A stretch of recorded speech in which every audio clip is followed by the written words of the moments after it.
Naima kulembera yalabiye.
But it has caused a lot of interest and impact with just a few things here and there, but mainly because His Majesty is the one leading it.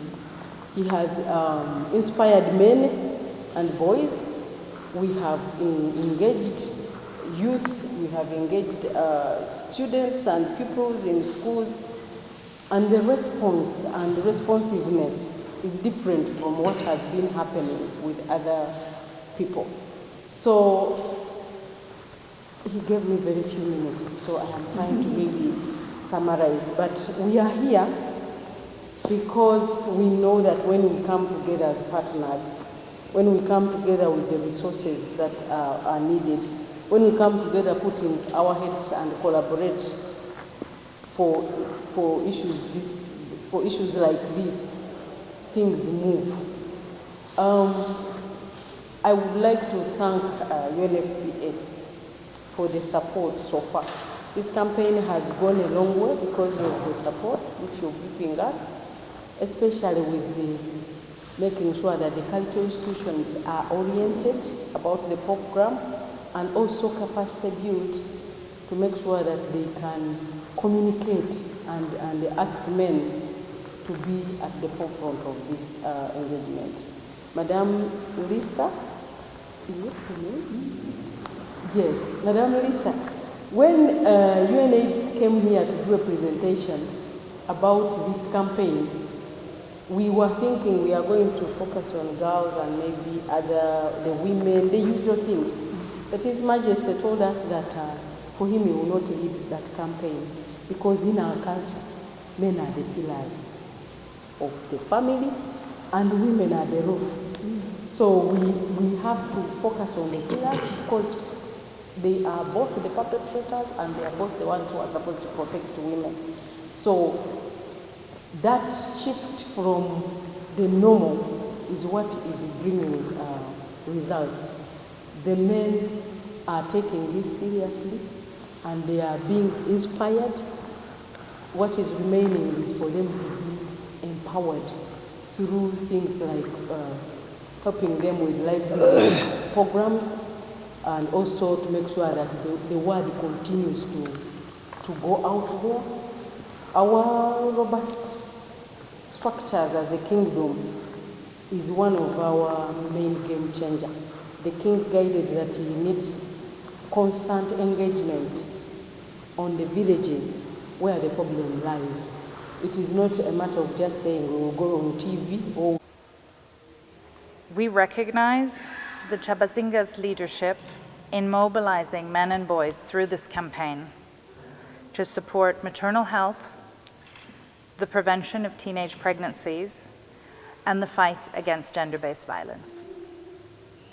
We all recognize how cultural influences have enhanced community acceptance of SRHR messages. Sometimes we know these messages can be sensitive or they can be stigmatizing. I think using cultural institutions and cultural platforms such as this one is one of the key ways to overcome that stigma and that sensitivity. This campaign, the Men Are the Pillars campaign, directly advances precisely the objectives that we have also been working on through the Together for SRHR partnership, especially as it pertains to adolescent health, gender equality, and community engagement. UNFPA's contributions to the Kingdom-led initiatives are several. We have been involved in community dialogues involving positive masculinity. We have been involved in initiatives empowering adolescent girls and young women. We have been supporting efforts to address norms and ensuring rights-based access to sexual and reproductive health and rights services. And we have been supporting the strengthening of communication between the Kingdom structures and the health facilities so that we ensure that there's good referral mechanisms and good coordination, all with the objective of improving SRHR outcomes. We believe that there is still much more that we can do together. We would like to explore opportunities to scale up the Kyabazinga campaign to reach all chiefdoms, especially in those remote sub-counties where we see that teenage pregnancies continue stubbornly to remain higher. We would like to work together to continue to do community mobilization for family planning uptake and to increase the uptake of maternal health services. And we would like to invite His Majesty to continue to advocate for supportive environments that enable girls to stay in school. That is the #1 way in which we will prevent teenage pregnancy. In closing, I would like to express UNFPA's continued commitment to stand with the Kingdom to build healthier, more empowered families and communities. And I would like to reaffirm that our partnership with you all is central for us to achieving sustainable SRHR outcomes. I would like to convey my gratitude for the ongoing collaboration and the many opportunities that we see to deepening that collaboration. Thank you very much. Structure. We very much welcome the fact that this program is based then on the 11 and Pango. I understand the family structures for each village as a best practice in reaching the people and addressing the challenges together. So we very much value this partnership and working together in changing the negative gender social norms and the behavior that negatively reflects on the vulnerable girls and young women's sexual and reproductive health and rights. And as been emphasized by my colleague from UNFPA, leadership is of course very critical, and your leadership, Your Majesty, is extremely critical in ensuring success for combined and concerted efforts towards improving the integration of SRHR into the community's engagement. And Sweden has a strategic role in this. We have a very strong partnership with UNFPA at the global level, but not least here in Uganda, in catalytic support in engaging the Kingdom to sensitization and mobilization of the communities.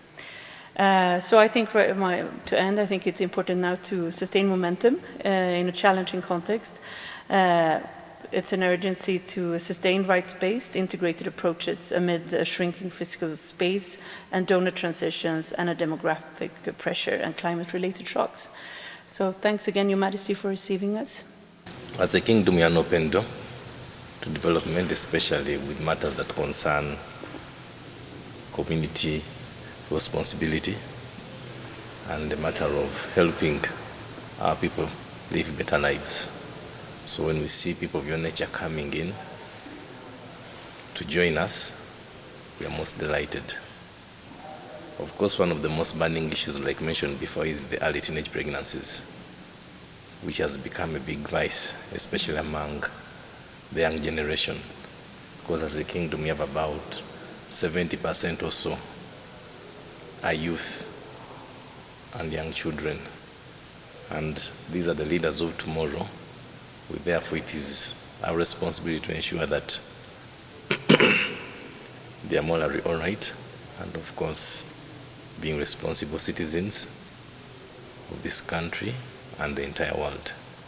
Therefore, teenage pregnancy has become a very big issue within the sub-region, and as a kingdom, we are fighting very hard to mitigate and eventually get rid of it, of course, through different initiatives as a kingdom.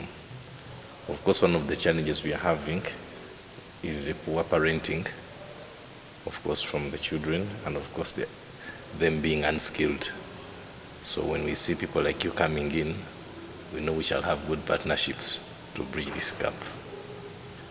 Then, of course, our main focus is on men, since in the African culture, men are the heads of the families, and they play a lot of pivotal roles in ensuring that homes are responsible and homes are leading examples.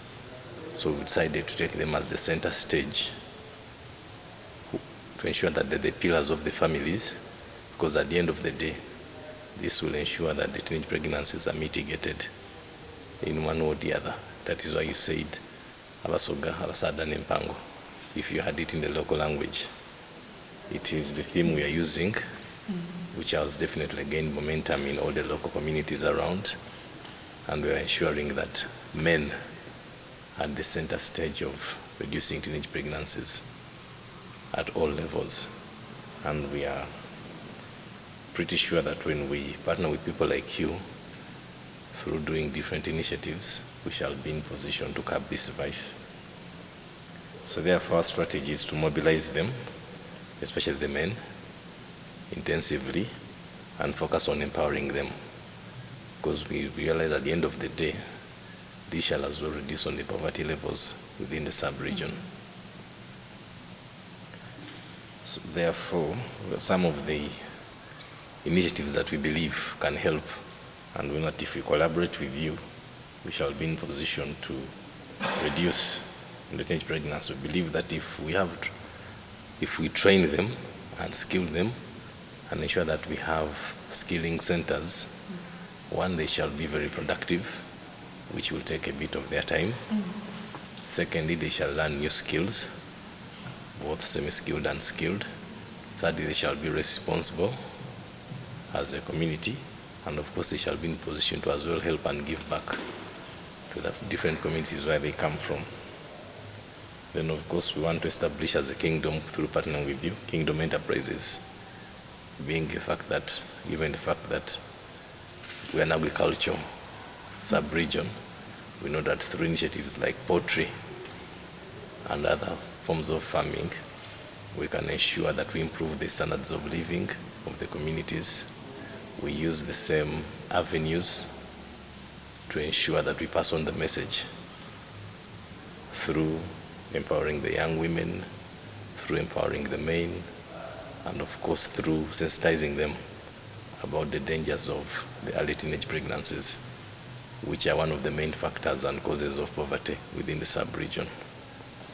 Then of course we want also to bring in other initiatives such as coffee and cocoa growing, and as well growing vegetables and mushrooms, of course, which are the low-lying mangoes, in terms of ensuring that they bring in early returns to the youth. Then of course, we as well looking at having a friendly environment, just like the one you have in Sweden. You're very good at ensuring that you have a good environment. Therefore, we want to mitigate climatic change through the different avenues. If we partner with you, we want to have as well clean energy and of course smart agricultural initiatives. if we partner with you. So we believe that through such arrangements and others, of course we are an open booklet, we shall be in position to help the sub-region and to foster development within the sub-region. And of course we know that we can tap into the regional markets and of course later on into the European and other markets, because the advantage we have over you, we know you do enjoy organic food a lot. So if we ensure we become good agriculturalists, you'll be in position to export the organic foods to your country, since you enjoy having a healthy living. On that note, I beg to once again thank you for coming and looking forward to working with you. I thank you. Mwena mukube ndulu mulwasira mbazinzeku kabiri rubaire mwena mwedage kubo muno kadigido nakutya imemu afumvuwe ko bayise bantu gabula natyo pokuna tudoke baba terere gabula terere usoke terere ali mwala mula terere tudoke baba terere ali muntebe ye uyo baba uyo ali kwikonero uyo shekwe uyo ali muntebe ye uyo baba uyo ali kwikonero uyo shekwe uyo ali muntebe ye sasa banange mwebala okusaba musala daipe mwaba kya mugaso twasaba ngo omusala n'obwire okukya nga tusabira obusoga okuyira awalala ati ebyobuwangwa byali biri kusaanawo aye katonda yamala yekkiriza Busoga yaterera tuliyo tinsente twisa kirala waterera okyabasoga nsente twisa kirala twayira walala bwe tubona baba nga tumwaniriza ise bantu gabula nadyo peyi kobainirya mpitito lirya kalanga kalera baana atafumbisa mperere